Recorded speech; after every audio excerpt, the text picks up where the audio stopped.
Bismillahirrahmanirrahim. Assalamualaikum warahmatullahi wabarakatuh. Hai teman-teman semua, perkenalkan aku Elvivania dengan NIM 2011221001 dari Prodi Gizi Fakultas Kesehatan Masyarakat Universitas Andalas. Nah, di video kali ini aku mau berbagi cerita mengenai jurusan kuliah ilmu gizi. Oke guys, langsung aja nih ya. Pertama, mengenai deskripsi jurusan. Ilmu gizi itu adalah ilmu yang mempelajari mengenai pentingnya nutrisi bagi kebutuhan hidup manusia. Kemudian, ilmu gizi juga mempelajari tentang bagaimana hubungan antara diet atau cara kita mengatur pola makan kita untuk memiliki badan yang ideal atau kesehatan yang seimbang.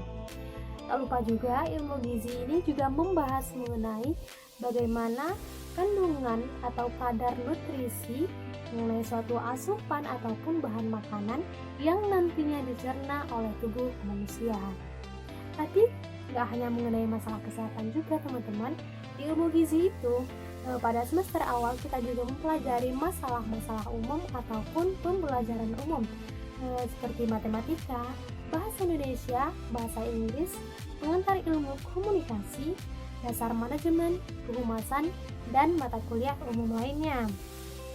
Kemudian, apabila kita sudah selesai menjalani program kuliah ilmu gizi ini, setelah lulus nanti kita akan mendapat gelar S.GZ atau Sarjana Gizi. Nah, nggak hanya membahas mengenai masalah makanan ataupun nutrisi, di dalam ilmu gizi ini kita juga membahas mengenai masalah kesehatan lainnya seperti epidemiologi, anatomi, fisiologi, dan masalah kesehatan yang umum dipelajari lainnya. Kemudian teman-teman, sebagai seorang ahli gizi itu juga harus mempunyai berbagai pengetahuan dan keahlian.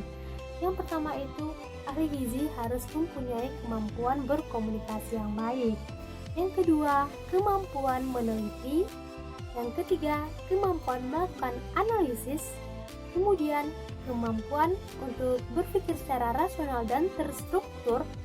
Selanjutnya, memiliki kemampuan untuk bekerja secara tim.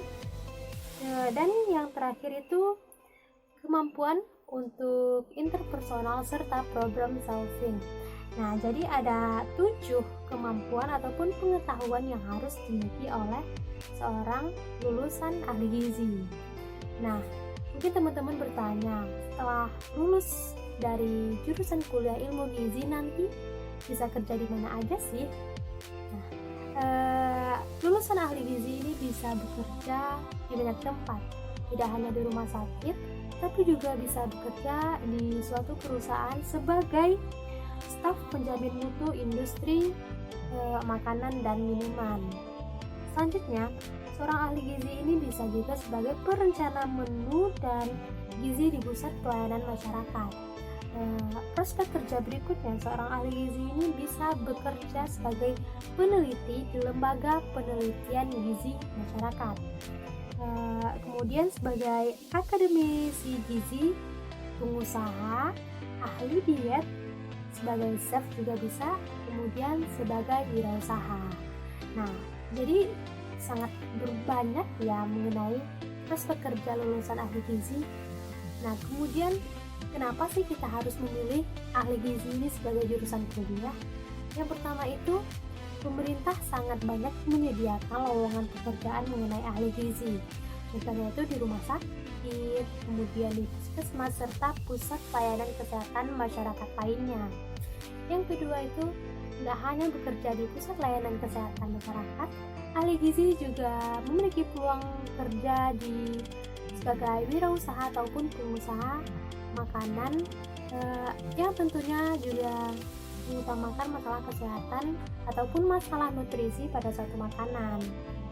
Kemudian, lulusan ahli gizi ini tidak hanya bekerja untuk orang banyak, tetapi juga bekerja untuk dirinya sendiri, dan tentunya ya kita bisa menjaga diri kita sendiri dengan makanan yang sehat serta bernutrisi. Hal ini tentu akan membuat diri kita jauh lebih sehat dan jauh lebih memiliki energi positif untuk kegiatan kita sehari-hari. Baiklah teman-teman, mungkin ini saja yang dapat saya sampaikan. Terima kasih banyak atas perhatiannya dan mohon maaf atas segala kekurangan. Saya akhiri dengan wabillahi taufiq wal hidayah. Assalamualaikum warahmatullahi wabarakatuh.